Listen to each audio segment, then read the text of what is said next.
Dalam menunaikan ibadah umrah, ia memerlukan seluruh tenaga yang ada.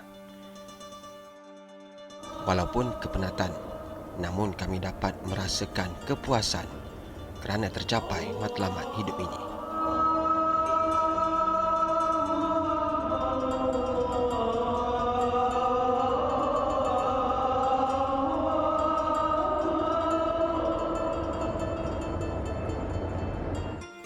Sinilah satu-satunya tempat di muka bumi yang tidak pernah rasa lengang. Setiap saat dipenuhi manusia. Walaupun terpaksa bersesak-sesak mengelilingi rumah Allah ini, namun tidak ada sesiapa yang merasa muak atau jemu untuk mengulangi kerja ini. Ada yang merasa rindu, malah terpanggil untuk bertawaf dalam apa juga keadaan sekalipun. Itulah kebesaran Allah Subhanahu Wa Taala mengikat hati-hati yang beriman ini supaya sentiasa berdamping dengan Maha Pencipta. Bertawaf sebenarnya memberi satu kepuasan kepada sesiapa sahaja yang melakukan ritual itu. Ia ibarat seperti bersolat menghadap Allah Subhanahu Wa Taala. Kerana sebelum bertawaf kita harus berwuduk.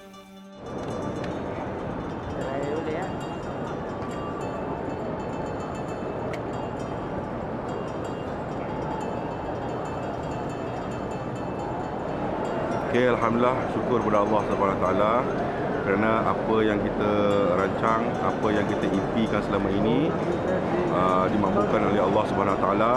Perjalanan hampir 16,000 kilometer merentasi 10 buah negara, pelbagai cabaran, pelbagai dugaan, kami ditangkap, kami dibawa ke balai, dan pelbagai lagi kami dihalau daripada masjid, kami dihalang untuk solat di masjid, dan alhamdulillah akhirnya kita bersyukur kepada Allah SWT, kita sampai juga ke bumi kota suci Mekah ini dengan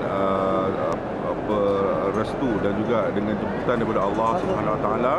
Walaupun saat-saat getir di mana kami tidak mendapat visa, yang mana saya sendiri terpaksa pulang membawa pasport rakan-rakan ke Malaysia.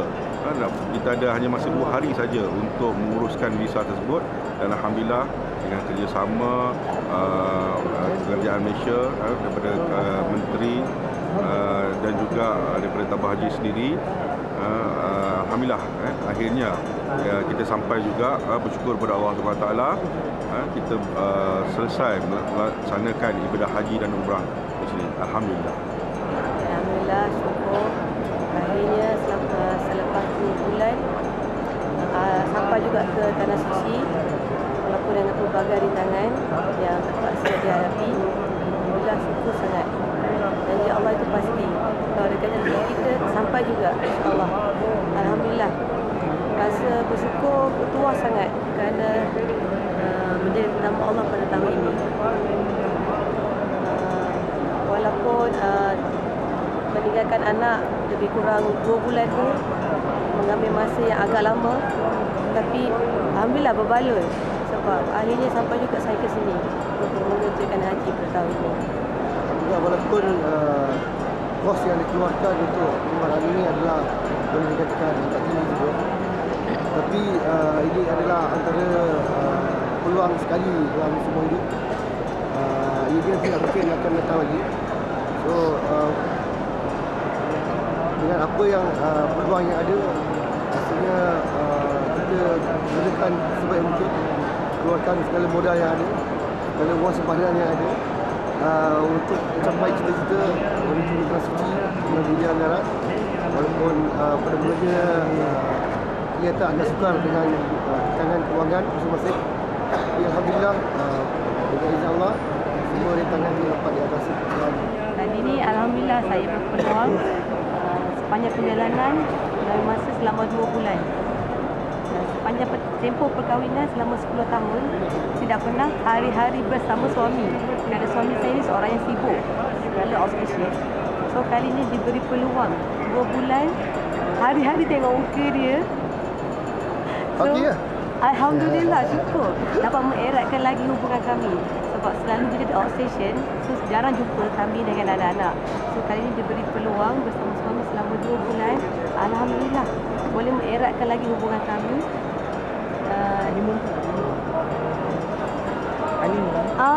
Setiap hari honeymoon. Hari-hari honeymoon.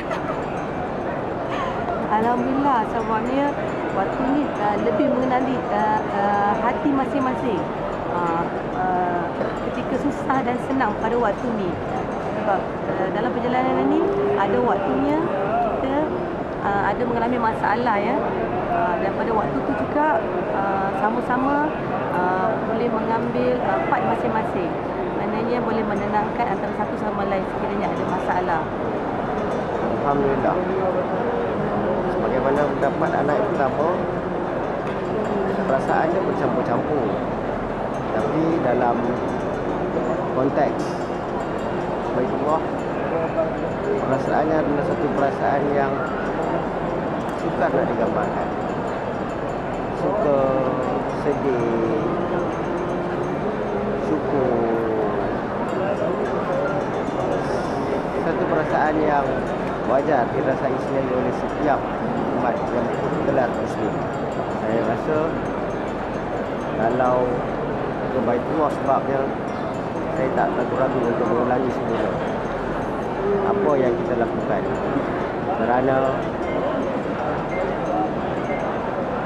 Kerana hasil akhirnya iaitu sampai ke Baitullah adalah satu kepuasan yang tidak boleh diungkap dengan kata-kata. Walaupun lebih kilometer yang akan kita pasang harungi, saya rasa ianya adalah satu perjalanan yang sangat membantu. Pengembaraan ini memerlukan satu perancangan strategik oleh mereka yang berpengalaman.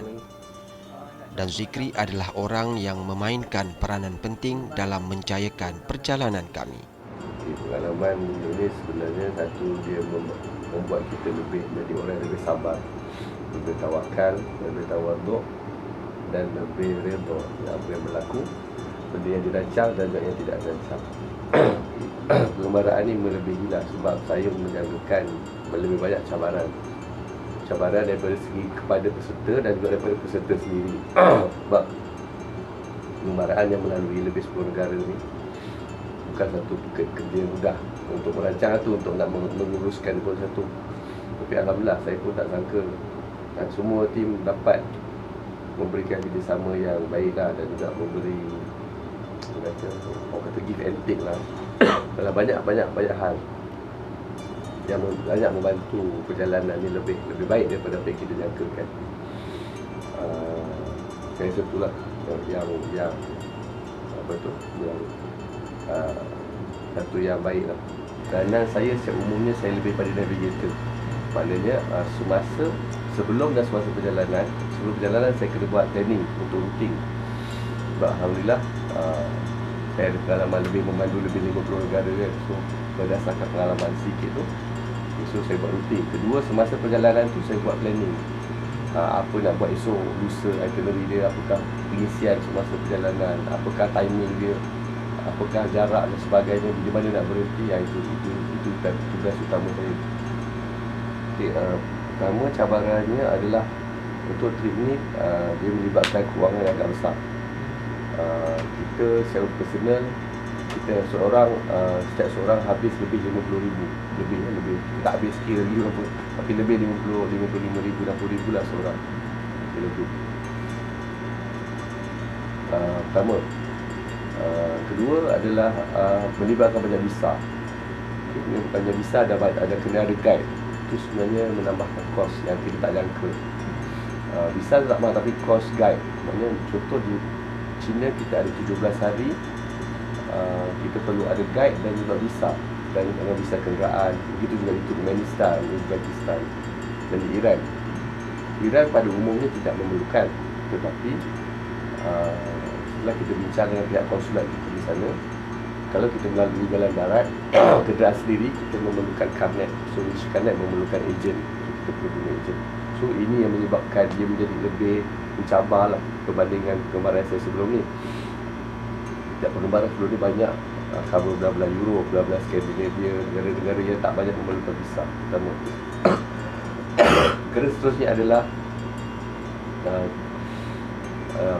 semasa kita bergerak ni adalah musim panas. So musim panas kadang-kadang ialah kita lepas buka aircon. So kadang-kadang lepas tu kita bawa banyak barang. So weight berat dan sebagainya menyebabkan kadang kenderaan tu dia overwork sikit lah. So bandingkan kerja saya yang lain. Dan seterusnya adalah jumlah peserta tu agak besar sebenarnya saya. Biasanya saya pergi tu kan 2 orang, 3 orang, 4 orang. Jarang sampai 8 orang kan. So nak menguruskan benda dan sebab 8 orang walaupun nampak macam kecil daripada saya sebab kita buat masa sebab setiap orang ada tanggungjawab masing-masing. Tapi dia banyak dimudahkan semasa perjalanan sebab semua orang mengambil tanggungjawab, maknanya kita share the load lah. Lebaran ni cerita sebenarnya beberapa tahun lalu semasa saya dan sahabat-sahabat saya, saudara Khair Yasmi, kita banyak mengembara dan juga bersama kita banyak buat program-program melibatkan madrasah, dakwah dan sebagainya. So kita memang ada target lah. Target asalnya adalah 2018. Tapi awal pada 2017, hujung 2016 kami yang lain nak pergi ni pun kami pun dah beli four-wheel drive masing-masing sebab nak pergi haji ni. So kita tak apalah, 2017 lah kita pergi. So that's why awal tahun, pada hujung tahun 2016 dan sebelum tu beberapa tahun tu kita dah buat. Kita try sampai China, kita try bergerak daripada Eropah. Tapi lala after several discussion lepas kita start dari Malaysia juga melalui China dan jalanan kita 10 negara ni. So kita teruskan lah, walaupun banyak sebenarnya uncertainty dan kita sendiri pun tak pasti kan. Kita tak apalah, kita terus kalau bila nak tunggu kan, kita tak tahu lagi tahun depan kita hidup ke tidak. Itu dia point tu. Kita tak tahu bila kita mati. So kita cuba yang terbaik. Untuk sebab alhamdulillah dengan insya-Allah kita sampai juga. Walaupun saya boleh katakan tidak mudah. Ada satu tahap tu kita macam nak back off lah daripada program ni. Sebab satu kos, sebab kita kira-kira kos kita melebihi RM50,000. Kalau kita pergi package naik flight, kau RM30,000 lebih. Kau dah sampai ya, objektif dia tak sampai. Tapi lepas discussion, kita tak apalah, kita proceed juga. Sebab pengalaman kita terbang dengan pengalaman kita melalui jalan darat sangat berbeza. Sebab saya kata kalau terbang saya pun tak pergi kan. Tapi cuma memang kita kena keluar duit lebih macam itu. So, masing-masing kena work out lebih lah, kena usaha lebih. Dan alhamdulillah tercapai lah, alhamdulillah. Pada hari terakhir di Mekah, kami dapat merasakan kesayuan pada diri kerana terpaksa meninggalkan kota suci ini buat sementara.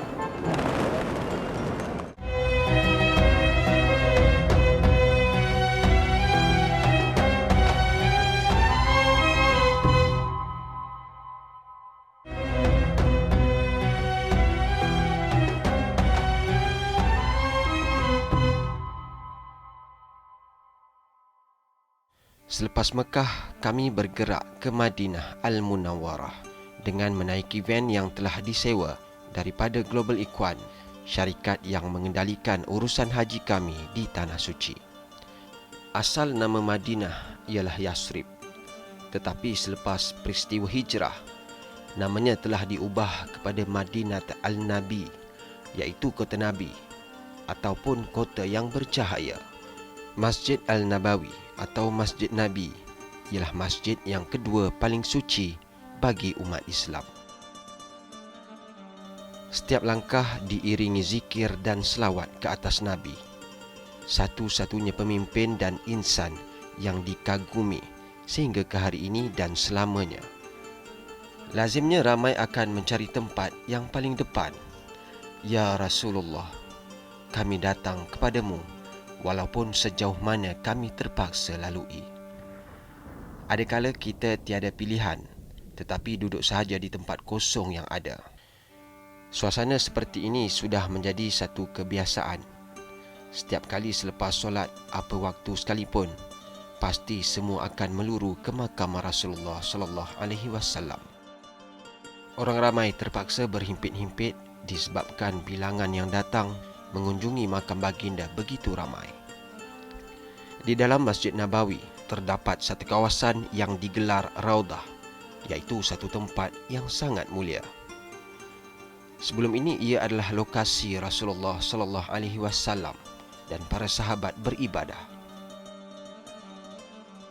Madinah ialah kota paling suci kedua bagi umat Islam selepas Mekah dan sebelum Baitul Maqdis. Banyak peperangan berlaku di Madinah selepas pertempuran di Uhud disusuli Perang Khandaq.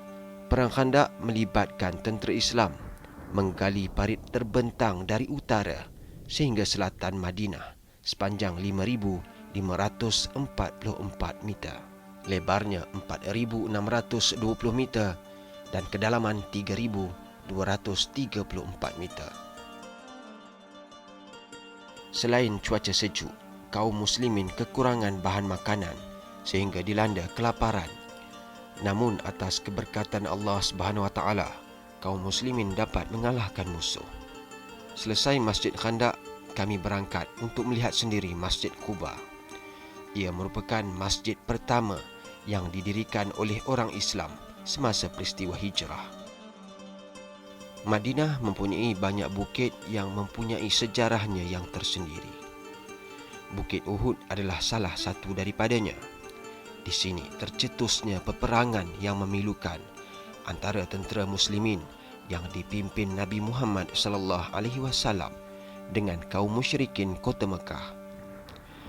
Dalam pertempuran itu, ratusan sahabat Rasulullah gugur, termasuk bapa saudara baginda Hamzah bin Abdul Muttalib. Sebenarnya Madinah menyimpan banyak sejarah Islam, dan di sini juga terdapat sebuah masjid yang dinamakan Masjid Qiblatain.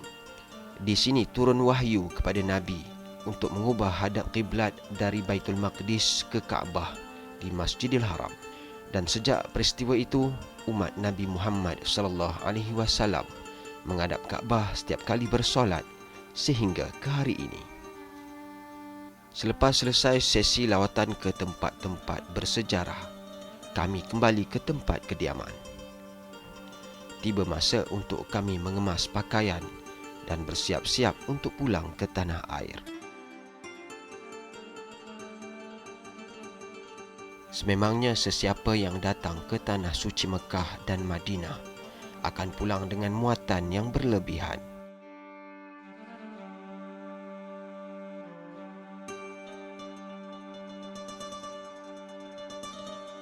Beg harus dijaga dengan baik. Ini kerana proses pemunggahan barangan yang kasar di lapangan terbang boleh merosakkan beg dan keselamatan harta benda di dalamnya tidak terjamin. Setiap beg mesti ditanda dengan baik agar kita mudah mendapatkannya kembali ketika berada di KLIA. Beg juga perlu ditimbang bagi memastikan beratnya tidak berlebihan jumlah muatan yang telah ditetapkan oleh syarikat penerbangan. Ini bagi mengelakkan daripada dikenakan cukai apabila melebihi muatan. Walaupun beg sukar ditutup, namun ia harus dilakukan agar barang tidak tercicir. Sebenarnya, tempat penginapan ini amat sesuai sekali kerana semua kemudahan disediakan.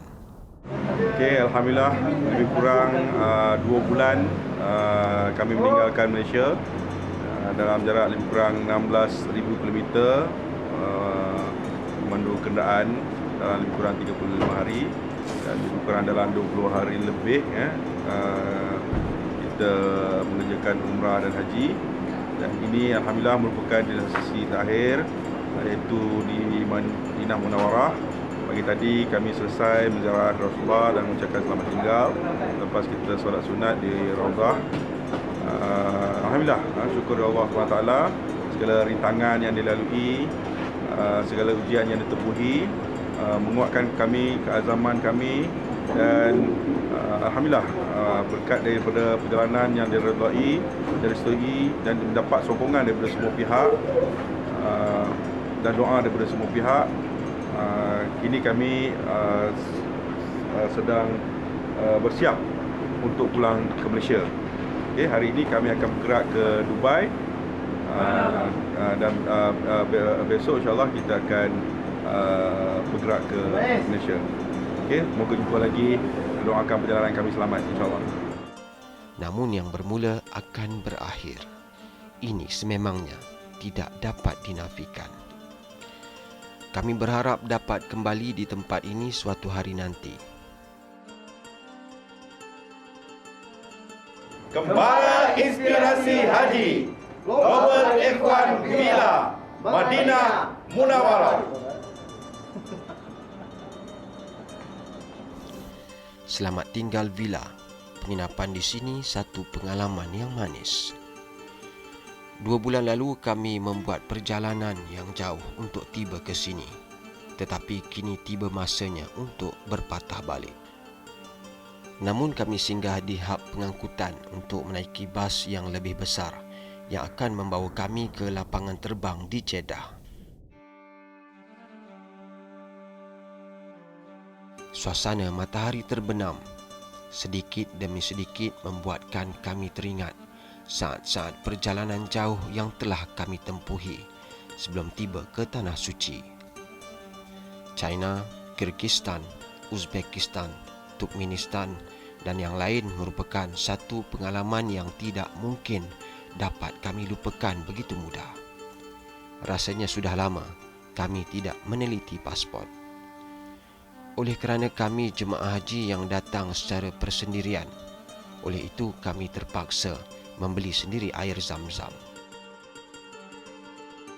Perjalanan ke Dubai mengambil masa beberapa jam, namun ia dapat melegakan badan yang keletihan.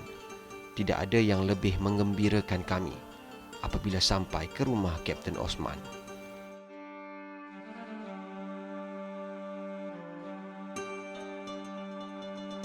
Sesungguhnya kami merasa bersyukur dapat menikmati masakan rumah yang amat kami idamkan.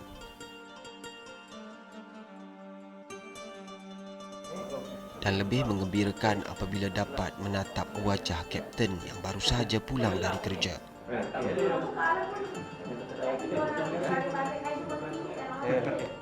Dan merasakan mungkin ini kali terakhir meluangkan masa bersama-sama Kapten Osman dan keluarganya.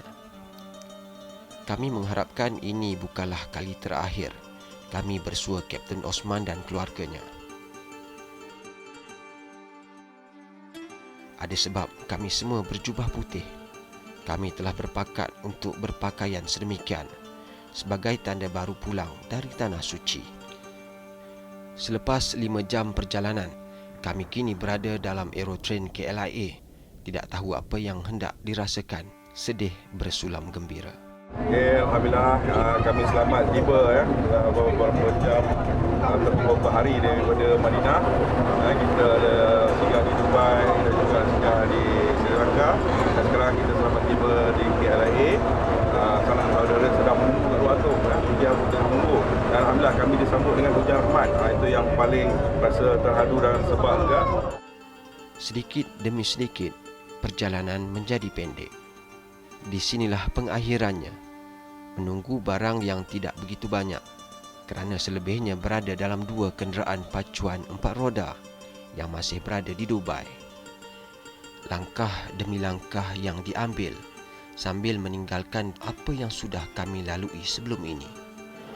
Kehadiran media yang menanti kami di luar pintu ketibaan memberi kami semangat atas kejayaan yang kami capai.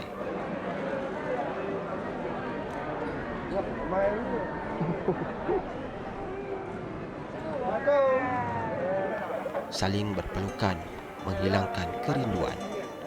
Banyak cerita yang hendak kami kongsikan.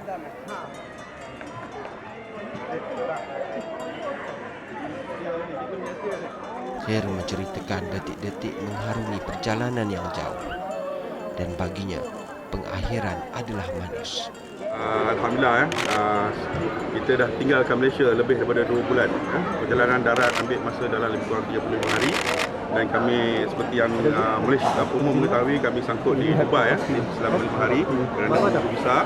Namun Alhamdulillah berkat daripada sokongan dan doa kepada semua, kami berjaya juga lagi 2 hari nak wukuf berjaya masuk ke Tanah Suci Mekah, dan Alhamdulillah kami di Mekah dalam lebih kurang 15 hari dan di Madinah dalam lebih kurang 4 atau 5 hari. Okey, pengalaman yang paling tak dapat dilupakan ialah banyak. Salah satunya ialah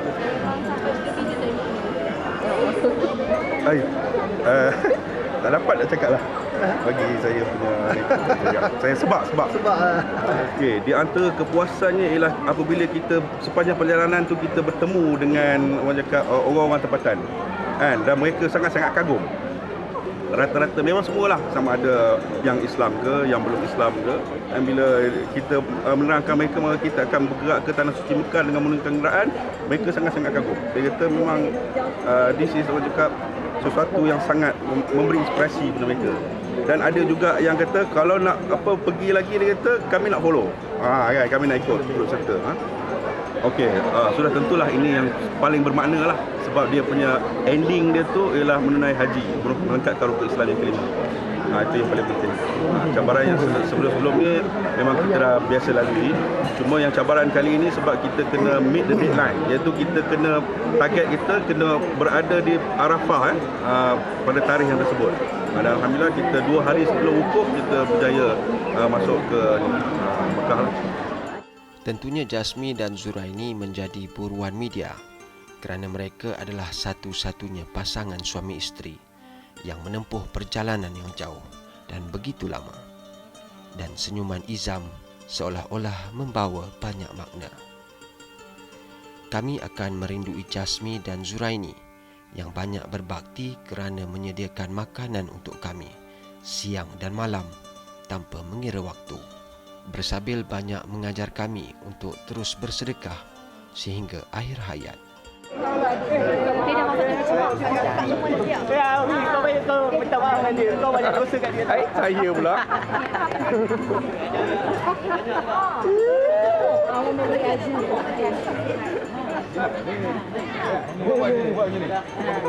Boleh makan okey. Sampai di sini sahaja yang dapat kami ceritakan pengalaman perjalanan hampir 16,000 kilometer menempuh 10 negara.